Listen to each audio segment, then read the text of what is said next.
She's presently doing her PhD in cancer research, and she's also running her own label, which goes by the name of La Fashionista. Not to forget, she's been practicing the Odissi dance form for the last 25 years. It gives me immense pleasure and joy to welcome Sumoyee. Thank you. Thank you for having me here. Hi, Sumoyee. How are you? Sorry for pronouncing your name wrong. How do you pronounce it? No, it's Sumoyee only. It's Sumoyee. Absolutely okay. So I said it correctly. Yeah. Ekdam. So, I think the fact that you have your own fashion label Yeah. and you're researching on something which is as important and vital as cancer. So, what made you, choose two very different trajectory of your career choices? Yeah, that's a very this question have been asked to me several times because I myself had never thought before that while doing or pursuing my research I would have a brand of my own or Right. it would be like that. Right. But generally while I was throughout my life, like I started doing my bachelor's, then I shifted to my master's, and then while doing my studies I always had this inclination towards life sciences, Right. which many of people these days are not inclined towards because you have to study a lot and then focus into it. But I never had this thought of like I would be owner of a brand or it would be like that. So it's like it's like a passion which kind of motivated me, which kind of pushed me towards the thought that you can try and focus in opening a label brand by the name of La Fashionista. And I had started my apparels very recently, like about 1.5 years back. But before that, my brand used to focus on a very different segment of fashion, like on executing lifestyling on people who were not much into lifestyle, like, the women across social barriers. So this thought of like working for them and to make beauty approachable to all, like to make it work for everyone, whom we have never thought before, was the concept of my brand. And if you ask me in that particular way, I would say that apart from my studies, since it's very hectic and stressful, it's a kind of a diversion which gives me a refreshment of working into the fashion field. So, the fact that you're in this fashion industry, so is this something which is more like a side gig, or is this something which is full time? No, it's not full time, unfortunately or fortunately, whatever, because these days full time I'm into my research, Right. which is very hectic, which takes like every day 12 to 15 hours of work, of like in my lab also, and also when I'm coming back home, I'll have to do my research work. So research is that only. And since it's a tedious subject, you'll have to like constantly be into it or else you can get diverted. Right. But whenever I get my time, it's an off time, like say I'm having a holiday or I'm having like two chutti ka din, then I always try to do my work on this On your this brand. field. Right. On my So, brand. for anybody who also wants to, start their fashion label on the side, like you're Yeah. doing, suppose they're doing something primarily and they want to do something secondary. So, what is the kind of time and monetary investment that goes in? Yeah, firstly, I want to tell you it's very tough. Managing both the things together, it's very hectic. And both are two very different genres. It's very different, and it's very hectic to manage both the streams like sideways. So you'll have to be really very like you'll have to devote all of your time. You cannot get a free time also, like to enjoy at times. When I feel that my friends are going to watch a movie, I'll have to work on my fashion brand because Yeah. that's a field that I have chosen as a part-time work. It's like firstly when I've started my brand, I didn't do any kind of monetization. It's completely on my own. Okay. Like I used to get the scholarship, I used to spend a little. I don't know whether I'm supposed to disclose that, but yeah, But you've done like that already. yeah, people spend your earned money on things like on yourself. I spent my earned money on my label. Okay. So thoda karke I grew my brand at that time. And then these days also I'm doing a lot of work on for my brand also. But again, it's very hectic at times to manage both the things together. And most of the people these days are not much into multitasking, like because of the work culture, because of the peer pressure and everything else.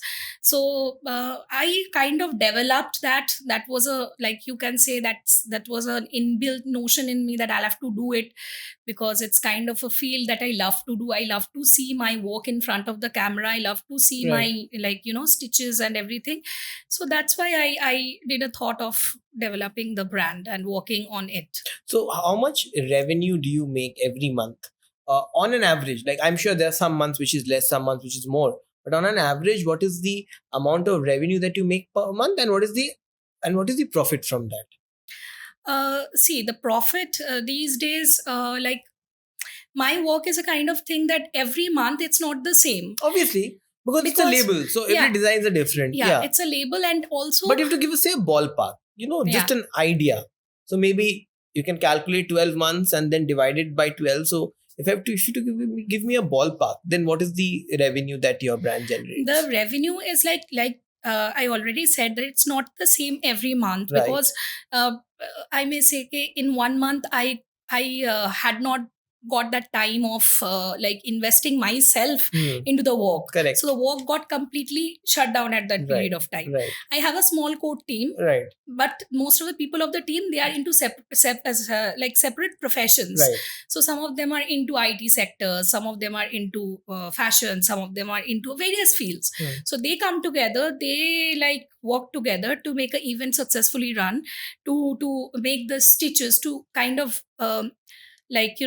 to kind of inspire me to invest more myself into the designs. Right. So it's like it's very it's not constant. It's like it's a kind of a revenue for 1 month, and then the next month it completely goes different. Right. So sometimes I had no profit, sometimes I had a lot of investment, Correct, and then correct. not even getting my money back. Most of the time it happened in like that way only, because I could not invest all of my time into it. Right, obviously. So it goes on that way. So I wish that whenever I'll be completing my degree, I'll be focusing more towards my brand, and then but honestly, Joydeep, I never had this thought of earning from my brand when I started it. I started it as a complete passion field of thinking that this gives me happiness. Right. It's a complete blind happiness field. Correct. And then when I started earning from it little bit, and then the amount increased thoda karke, then I felt that okay, I am doing something which the public can accept, and my work is getting accepted. So it has getting applauded by a lot of designers in the field also. So in that way, but it's not like it's not like it's revenue generating machine revenue, for you right now. No, not like that. Okay. It's there are ups and downs, right, like every other field. Where do you generally source your raw material or your fabric from? I generally source it from, like, we have several places at Jaipur from where our fabrics do come. And these days I'm more focusing into organic fashion, like organic cotton, handmade stuffs, because like I'm also wearing, but this is not my brand. This is Fab India's. So I am more into cotton oriented stuffs, and I'm focusing into making Indo-Western fusion fashion more acceptable to the public. And I'm working on vegetable prints, colors, mal cottons from across. So we mostly source our materials from some parts of Jaipur. Also in Calcutta, we have good handicrafts. We'll have to search, and we do it from those places. So you mentioned organic cotton. Yeah. So is your brand majorly into organic fashion, sustainable fashion, or not right now? Is it like open? No, it's open. It's a diverse field. So I started working on several colors, and like firstly I used to work on solid colors, then I shifted towards organic mal cotton, vegetable colors, vegetable prints, according to the demand of what normally your customers would want you from. Right. So in those particular way, but always keeping that in mind, I try to focus on the comfort zone of what people are demanding from you. Right. So if they are asking me to make a Indo-Western fusion fashion for them, which is very comfortable yet very soothing to the eyes, I would do that. So for summer, it's a different genre. For winter, it's a kind of different genre. And what is your average price point of It's very basic, it's very normal and very reasonable for everyone to get it How from. much is it? It's like it starts from 2,000 to and half thousand, and then it ranges. For jumpsuits, we normally manufacture our jumpsuits and then we sell it at a cost price of approximately 2.5 to 3,000. So it's So very when basic. so when you have, say, a price point of, say, 2,500, Yeah. what is the amount that is invested in it? It's invested, the investment amount is, I didn't had a like long profit from Yeah. whatever sales I did. You mentioned that. Yeah, so the investment is kind of like for stitching and stuffs. I'll have Fabric, to pay the stitching, tailor and everything. everything. Yeah, everything. So it's like approximately 1.5. Okay. So if you ask me, 500 to 1,000 would be the profit amount, but not always. As I'll of have now. to, as of now, I had to sell it at a profit of 200 also at times, depending on the customer's choice. So, how do you actually manage, how do you manage your time when it comes to your research as well as your brand? And as you mentioned that you can't devote much time, and your team is also having their other work, which is what they are doing. So how do you come to a bottom line that this is how much time you should give every month, and how often do you not fulfill it?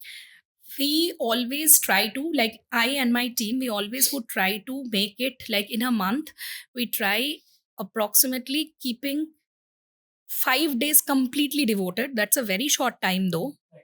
In 30 days, like we devote 5 days of our work towards our brand.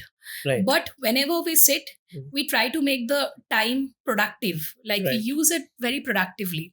So whenever we are sitting for something, we are planning to do an event on sustainable fashion, say we are planning to make some labels on sustainable fashion. So in that way, we try to make it out. But whenever we are sitting together, it's like, that when a lot of people, people in cohort are working together, it makes the team much stronger. So, and the ideas also would be popping into it, and then it goes on in that particular way. But it's not much like these days. I'm very much into my research because it's like almost I'm like into it, and so I cannot even devote 5 days these days, this time. But previously used to do it like for 5 or 6 days completely. Me and my team used to sit and we used to plan what textiles we'll be doing and what will be in the productivity. So yeah. So coming to the research part of your work, I think one question which is there in almost everybody's minds: what is the most common cause of cancer in India? See, there are several types of the disease in India and it depends on disease severity. But since it's a disease which is responsible for mortalities worldwide, it's very fatal.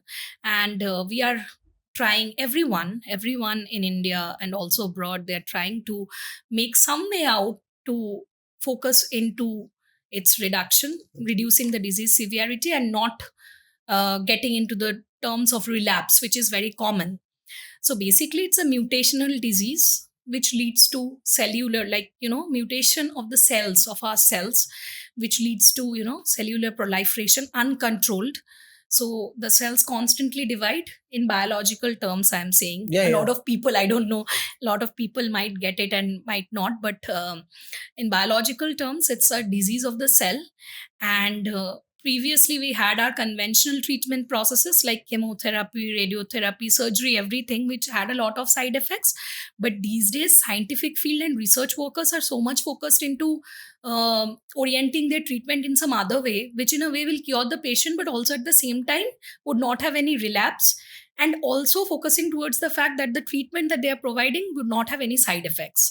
So in this way, most of the research field, scientific and medical fraternity field is oriented towards in curing the disease, keeping that in mind that it would not have any side effects on the patient being treated.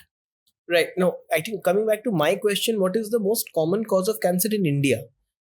So I'm sure you've analyzed a lot of people who have faced this. So I would say in India also, abroad also, it's completely, it's a lot of its part is dependent on lifestyle, Right. So having the lifestyle hazards, like we all know that smoking causes lung cancer, may or may not. A lot of people also dies of lung cancer because they haven't smoked like throughout their life. Right, right. So it's completely like some of the causes of the disease can be genetic also, predisposition, which we say. So in India and abroad, it's completely, it's a lot of it is dependent on lifestyle hazards, how you are maintaining your lifestyle, how you are maintaining your health, what food are you eating, whether are you eating or consuming the right diet, which we say. And a lot of it is on the process of giving you that disease and also curing you from that. So in India, the most causes, there are several types. Again, I would say that there are cervical cancers, there are oral cancers, there are ovarian cancers. So a certain type of cancers would affect the female fraternity, a certain type of cancers would affect the male fraternity.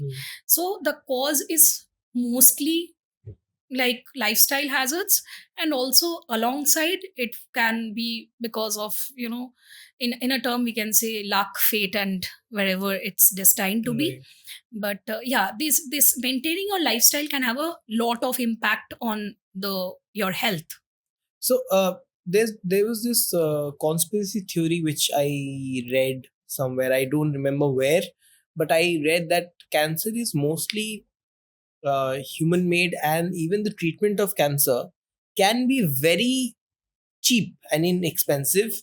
But it's the healthcare and pharma industry which does not want you to know the secrets of it, because if cancer is cured very easily, then the entire industry will come crumbling down. So is there how much truth?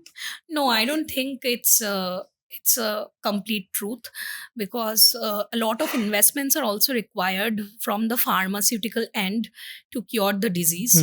So the drugs normally they are used to treat in the conventional procedures for its curation are quite costly. So if I say that it's very cheap, the treatment is very cheap, then I'll be completely wrong in it. Right. So that's why a lot of researchers and the scientific field is focusing towards some kind of treatment which can come to a reasonable price or maybe cheap. But the manufactured drugs and the process that the healthcare services provide to the patient involves cost. So it's cost effective if you do the treatment, because the kind of drugs made, the kind of synthesizers things produced, the kind of treatment that the medical fraternity or the pharmaceutical companies look forward to provide to their patients involves your amount. So it's not like that. It involves the cost in the curation. So there's no hidden realities that are there. Maybe it may not be drugs, but something else. It can be a plant, or it can be anything of that sort, which can completely eradicate cancer. Research is still on the way, I must say, and I am also researching on the same field. I cannot disclose Obviously, the basic thing about it, but what I can say that it has, like, research has tremendously increased and improved these days, here also and outside India also. So research is, we are always trying, we are always focusing towards curation of the disease and making it publicly affordable. That's what all I can say about it. So that kind of a treatment can come in a conventional way, or it also can involve traditional therapy. And what is the science behind stage 0 cancer? The science is like, it's first stage where the cells, where you do a biopsy at times and you test positive for the malignancy. Right. So whenever you test positive for it, you would get an idea that it is due to irregular, likewise I said that it's due to an uncontrolled cellular proliferation at that particular part, or maybe a tumor induction in scientific terms. So that's the first stage, and gradually when you diagnose it, you can get a cure of it. If you diagnose it at very later stages, then the cell's condition might be like, very improper to get treated. Right. So that's why treating and getting diagnosed at the stage 0 condition is quite good, and it increases the chance of reducing the disease severity than at the later stages of the disease. And at present in India, according to you, are the cancer cases, are they rising or are they decreasing, or are they in a same level? They are in a same level almost, but some types of cancers like cervical, ovarian, they have increased a Why lot so? because of again the health, the lifestyle hazards and Okay. everything. Right. Cervical cancers are high at a rate globally. If you see parts of US and there, it has increased despite of having the vaccinations there.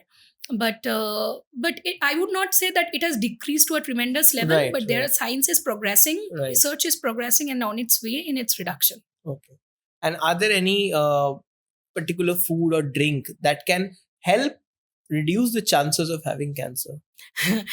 Like not always food is responsible for the disease. It's completely a organic like an organ dysfunction or an Right. organ failure kind of a thing. So depending on if you are having too much of spicy foods or like too much of like junk foods, or sometimes you are having too much of alcohol, that might increase your chances of liver cirrhosis and then gradually into the condition of liver cancer. Okay. So these kind of things we can, if we try to have organic foods, if we try to have home cooked foods more than the regular one that we get in the bazaar that we say, then the chances, it's completely like the chances of getting any disease, whether it's cancer or any kind of predisposition disease that affects your particular organ, decreases a lot if you maintain your lifestyle well. That's all we can suggest to people. And again, if we suggest smokers not to smoke, they won't listen to me, they will do the same. But it's kind of like stress release, people say. But these are certain kinds of things that if you control, you might not have the particular, you might not be at risk. Right. That's the thing. So I'm sure this entire research on cancer, sometimes I'm sure it takes a toll on your mental health. So how do you like come out from it when you're with your family and friends? How do you detach? Yeah, that's the thing. I detach myself by doing my like work on my passion Brand. fields. Acha. Not Okay. always brands. I used to go out with my friends, like off days, go during weekends. I watch a movie, go out.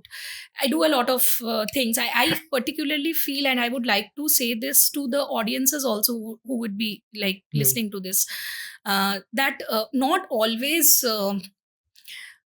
constantly do not always constantly stress about your work, because any work is a kind of a way will be giving you that particular stress, that mental torsion. So to keep yourself away from it, you need to relax a bit. These days students, like in their undergraduate students and also people studying, doing their boards, and they're very much like into their studies all the time, not focusing into anything. This is not a way of getting into some career with a bright future. You should try to make out and take some time for yourself also, and to relax kind of. So that kind of time that you relax with your own, or maybe with your family, with your friends, would kind of give you that dopamine void also, Right. to get into your work with like more happily. Right. So constantly working is not a good thing for me also. I can never do that.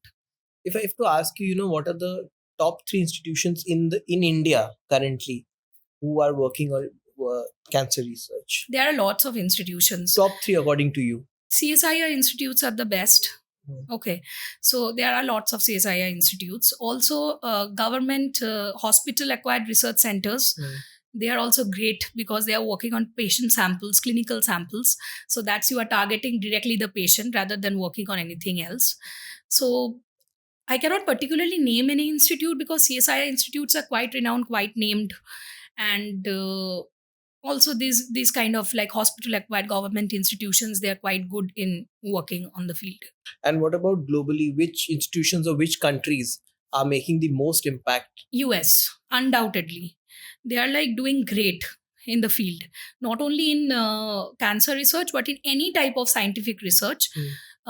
It's in the top these days. Also, some parts of like Edinburgh and those parts, they are also working on the same. But US is doing great. So, what is the one thing that you love about research and one thing you really don't love about research? I love searching things, exploring new ideas about my work, which I'm doing presently.